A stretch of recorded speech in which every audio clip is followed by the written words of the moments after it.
On est très heureux de vous retrouver pour une nouvelle saison, la 8e déjà pour les plus anciens, donc moi, et la première pour Margot et Tom qui sont en face de moi, toujours avec notre invitée également Malika Tahir qui est en pleine forme. Elle a le sourire parce que elle nous disait tout à l'heure, c'est vrai, la rentrée pour elle, c'est pas vraiment une rentrée. Par contre, les résultats, ça fonctionne plutôt pas mal au CEPAR, hein. C'est vrai, hein. Tout va bien, hein. Oui, ça va bien. C'est un petit peu comme la météo en ce moment, soleil quand même, grosso modo. C'est plutôt pas mal, on est sur dans la bonne direction. Bien, alors c'est l'occasion d'en parler. Alors tu as déjà beaucoup parlé, Mélanie, ensuite on va laisser la place aux copains, mais la première partie de l'émission, j'ai pas fait exprès, c'est toi qui t'y colle. C'est moi qui commence. Donc effectivement, je voulais revenir sur la saison passée et la saison à venir. En juin dernier, Lola Gozali a été récompensée du titre de meilleur espoir 2019 après une belle saison. Elle a été également classée 4e des championnats de France junior et championne de France novice.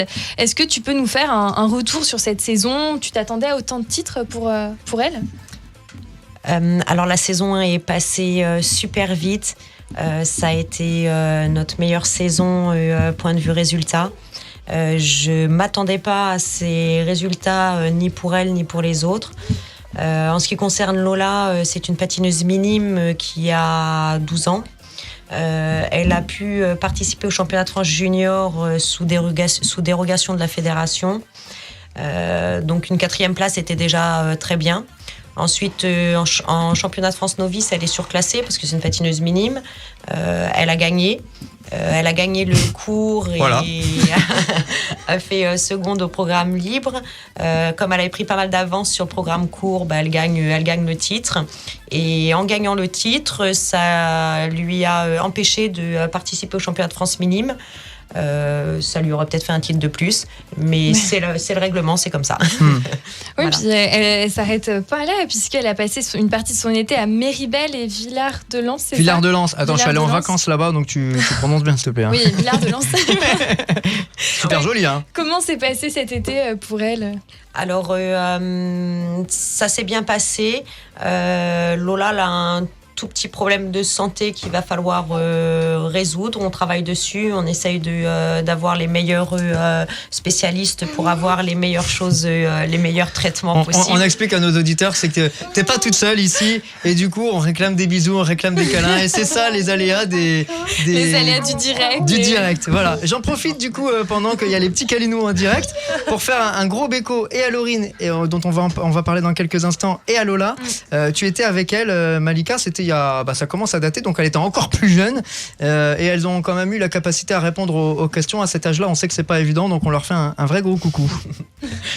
Voilà, donc après cette coupure, pour en revenir au stage d'été... Personne n'y a vu que du feu. C'est ça. Après une petite trêve de 3 semaines, au mois de juin, on a organisé un stage sur Méribel pendant 3 semaines, du début juillet jusqu'à fin juillet. Ensuite, on a fait une petite semaine de coupure et on a réattaqué 2 semaines à Villard-de-Lans et on a réenchaîné direct ici à Reims. Sauf moi qui suis partie à Courchevel avec Laurine. Oui, c'est ça, parce que la transition est toute trouvée. Laurine Schild vient de faire 17e mondiale à Courchevel. C'est une sacrée performance pour cette jeune patineuse. En plus, elle a 14 ans et elle a été surclassée pour l'occasion. Comment ça se déroule la préparation pour une telle compétition ? Alors, ce qui a été un peu difficile à gérer, c'est que Laurine a eu une très longue saison, pas d'arrêt de saison du tout, pas de coupure. Elle a eu un gros pic de méforme sur les 2 semaines de stage à Villard-de-Lans. On a travaillé malgré la méforme, donc beaucoup de chutes. En patinage, ça se traduit comme ça, méforme égale chute.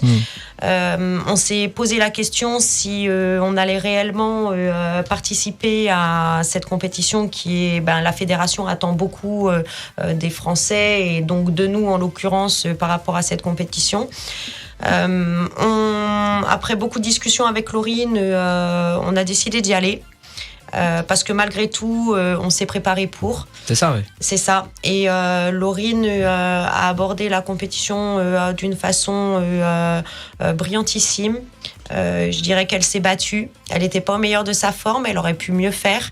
Mais elle a tout donné, elle s'est battue. Donc chapeau bas pour sa performance de là-bas en tous les cas. C'est l'importance du mental quand même dans ces moments-là, ouais. parce qu'on parle toujours de la performance, de la grâce, de tout ça, on va y revenir dans quelques instants, mais le côté psychologique, et surtout à cet âge-là, chapeau quand même. Chapeau, elle a fait, elle montre encore une fois qu'elle a vraiment un tempérament de compétitrice. Elle essaye toujours de donner le mieux au moment de la compétition et malgré un entraînement de 15 jours très difficile physiquement, psychologiquement, elle a réussi en tous les cas ces 2 jours-là, même ces 4 jours parce qu'il y a les entraînements officiels, à vraiment prouver qu'elle avait sa place. Et c'est vraiment ce qu'on a retenu. Et d'ailleurs, les spécialistes de là-bas ont d'ailleurs tous dit que c'était une gamine très courageuse. Bon. Elle a rien lâché. C'est super positif en tout cas, bravo. C'est ça. Et donc tu entraînes ces 2 patineuses depuis le début, oui. si mes informations sont bonnes. Oui. Est-ce que tu penses que ça contribue à leur réussite qu'elles gardent tout le temps le même coach? Je pense que les entraîneurs formateurs sont les piliers. Je pense que il faut aller chercher.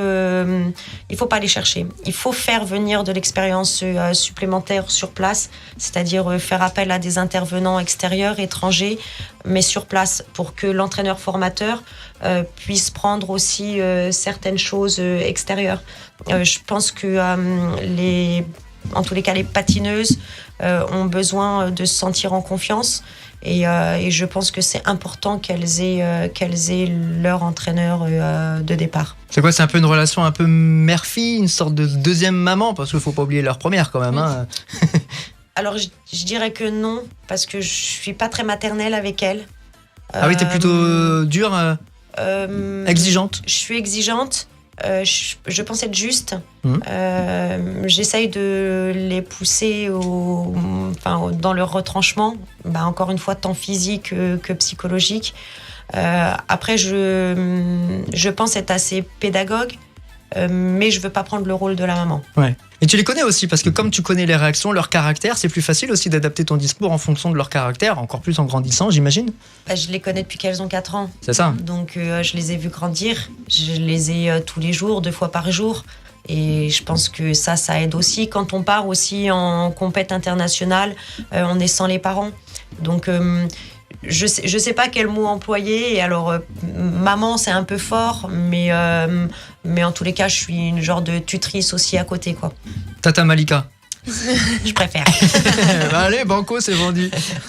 Mélanie. Je voulais savoir, dans les autres jeunes que tu entraînes, est-ce que tu as déjà décelé un petit potentiel chez certains autres qui pourraient aller aussi haut que ces 2? Voilà, le sourire sur son visage, je vous dis pas. Oui. J'attends la réponse. Attention. Je pense que oui. Après, je veux pas m'avancer parce que, comme le disait très bien Julien, c'est qu'en plus des capacités physiques, il y a ses capacités mentales. Et ces capacités mentales, tu les retrouves pas encore chez les tout jeunes. En fait, c'est au fur et à mesure, quand justement ils commencent les compétitions, que tu arrives à déceler si réellement ils arriveront à gérer le stress, à être combatifs à ce moment-là. Donc, d'un point de vue capacité physique, j'en ai 2-3 qui sont pas mal. Est-ce que tu te mets une forme de pression parce que tu dis, tiens, là, il y a des résultats qui commencent à arriver encore plus que les années précédentes, et de se dire, bon, maintenant, peut-être que la fédération, les autres clubs nous attendent un peu plus, et il faut aller chercher d'autres jeunes filles ou jeunes garçons pour les mener au meilleur niveau possible. En fait, j'essaye de me dire ce que je dis à mes patineurs, c'est que quand on bosse, à un moment, il y a un résultat. Je me mets pas de pression, je prends les choses au fur et à mesure. Je pense que l'expérience de ma vie pour diverses choses m'ont appris qu'il fallait prendre les choses au fur et à mesure. Donc là, je prends parce que c'est super. Je vis des choses que j'ai vécues moi-même. Donc c'est assez extraordinaire de pouvoir le vivre de l'autre côté de la barrière. Donc je prends. Ah, t'as une sorte de juxtaposition un peu des émotions alors je dirais que c'est plus dur de l'autre côté de la barrière, bizarrement, que moi ce que j'ai vécu. Mais oui, j'essaye de faire un parallèle. Et j'essaye de pas reproduire des erreurs qu'on a pu faire sur moi ou sur d'autres athlètes. J'essaye de faire les choses vraiment avec toute ma conscience et j'essaye de garder les pieds sur terre.